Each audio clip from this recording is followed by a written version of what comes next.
Hi guys, welcome back. I am R K Ranjan and you are watching English with R K Ranjan. चलिए, आज फिर से मैं आपके सामने एक नया इंटरेस्टिंग टॉपिक लेके आया हूं जिसका नाम है वाज या वर प्लस टू। और इससे पहले मैंने आपको इजएमआर प्लस टू और इजएमआर प्लस अबाउट टू के बारे में बताया है। इससे पहले जो मैंने पढ़ा है वो सारा वीडियो जो है ऑलरेडी यूट्यूब के चैनल पे डाला हुआ है। अगर आपने अब तक नहीं देखा है तो आप उसे जाके देख लें, है ना। तो आपकी सारी डाउट्स जो है वो क्या हो जाएगी, क्लियर हो जाएगी। और अगर आपने अब तक मेरा इस चैनल को जो है सब्सक्राइब नहीं किया है तो प्लीज मेरे चैनल को सब्सक्राइब जरूर करें। तो चलिए वीडियो को कंटिन्यू करते हैं। तो देखते हैं, टॉपिक है वाज या वो प्लस टू। सबसे पहले हम इसका रूल की अगर बात करें तो देखा जाए इसका जो रूल होता है वो क्या है, सब्जेक्ट प्लस वाज या were plus to plus V1 plus object plus ETC। Is that clear? अब यहाँ पे हम देखते हैं कि इस रूल का जो है यूज हम किस अर्थ में करते हैं। तो देखिए, इसका अर्थ, इसका जो है किस अर्थ में जो है इस रूल का जो है प्रयोग करेंगे उस चीज के बारे में जानते हैं। जैसे देखा जाए, वाला था, वाली थी, वाले थे,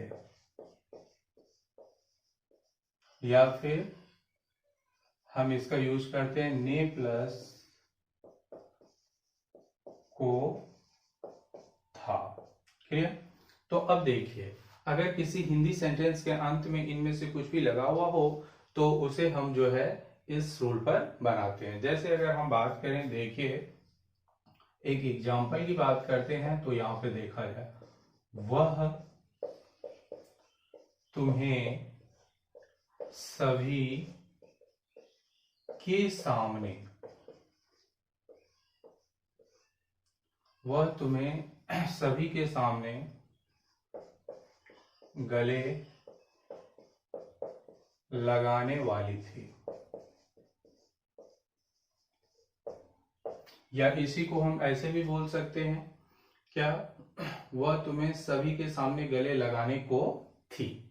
दोनों का अर्थ जो है क्या होगा, सेम होगा। तो सबसे पहले यहां सब्जेक्ट, तो क्या होगा, she was to hug you in front of all. अब देखिए, हक का अर्थ क्या होता है, गले लगाना या गले मिलना। और इन फ्रंट ऑफ का अर्थ क्या होता है, सभी के सामने। इन फ्रंट ऑफ का अर्थ ही होता है के सामने, तो ऑल लगा दिए तो इसका अर्थ क्या हुआ, सभी के सामने। Is it clear? तो वह तुम्हें सभी के सामने गले लगाने वाली थी, तो इसका क्या होना है, she was to hug you in front of all. अब जैसे अगर हम बोलें नेक्स्ट सेंटेंस, वह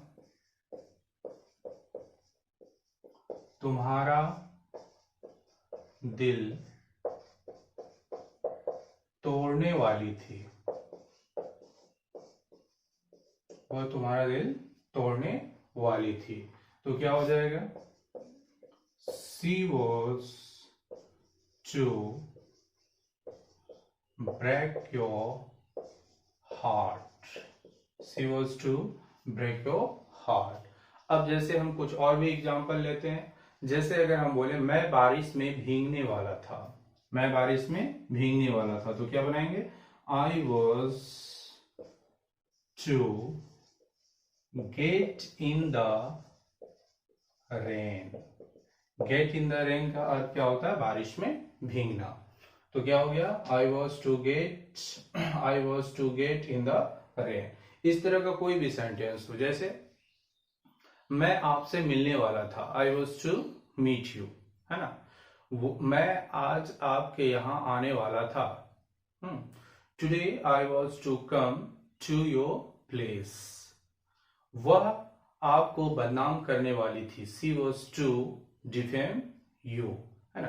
तो इस तरह का जो सेंटेंसेस होगा तो हम उसे किस रूल पे बनाएंगे, सब्जेक्ट प्लस वॉज या were plus to plus V1 plus object plus ETC। अब हम देखते हैं, बात करते हैं इसका पैसिव का रूल का। तो देखिए, इसका पैसिव का रूल क्या होता है उस चीज के बारे में हम लोग थोड़ा जान लें।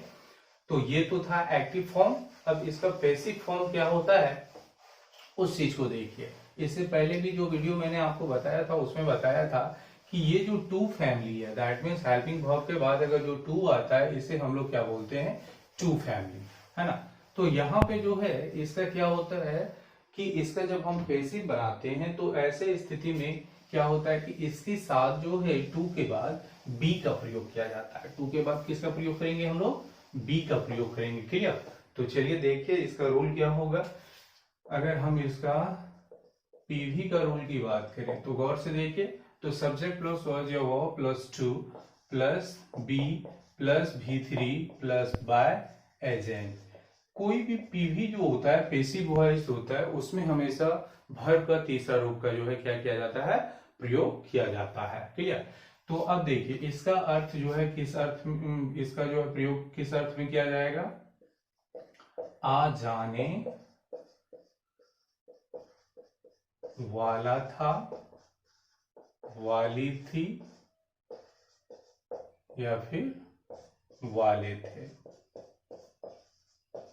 या आ जाने को थे, है ना। तो इसका अर्थ जो है किस अर्थ में इसका प्रयोग करते हैं, आ जाने वाला था या फिर आ जाने वाली थी, आ जाने वाले थे या फिर आ जाने को थे, क्लियर।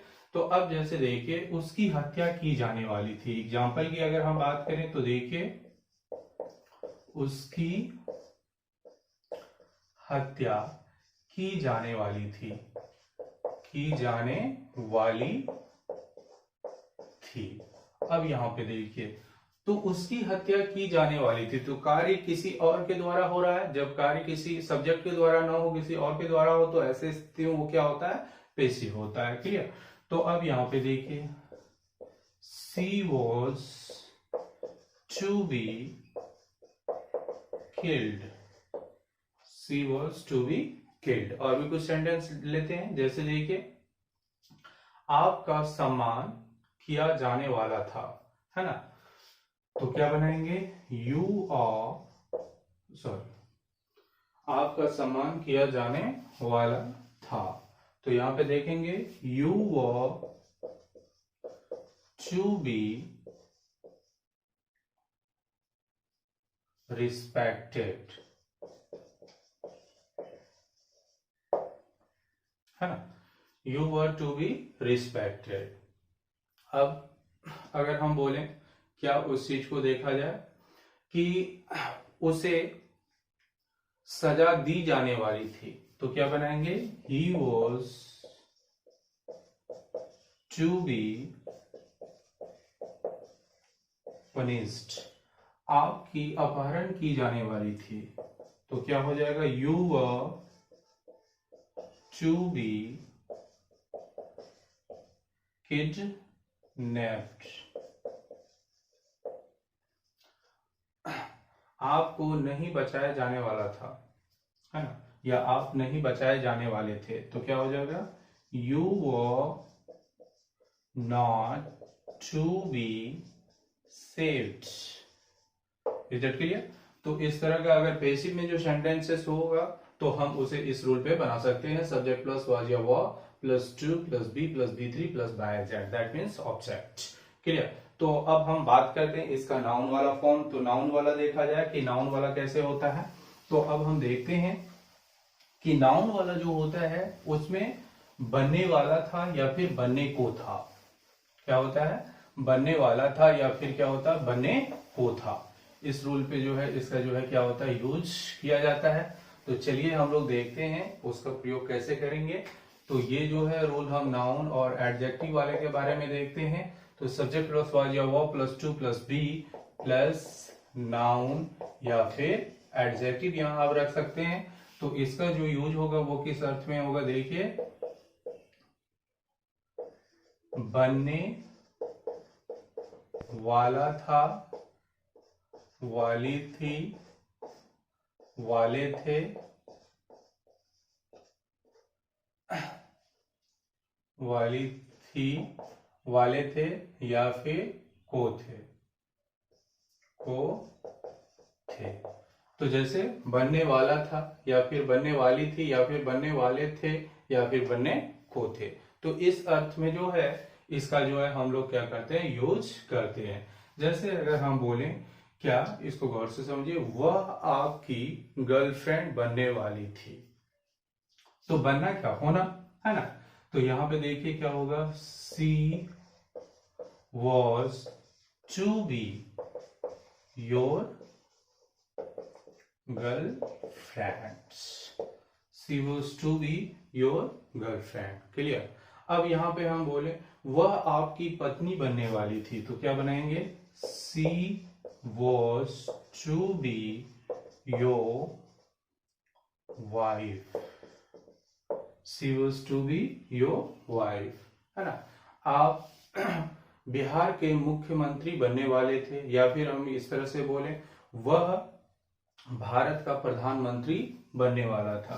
तो यहाँ पे क्या हो जाएगा, he was to be the PM of India. That means वो भारत का प्रधानमंत्री बनने वाले थे।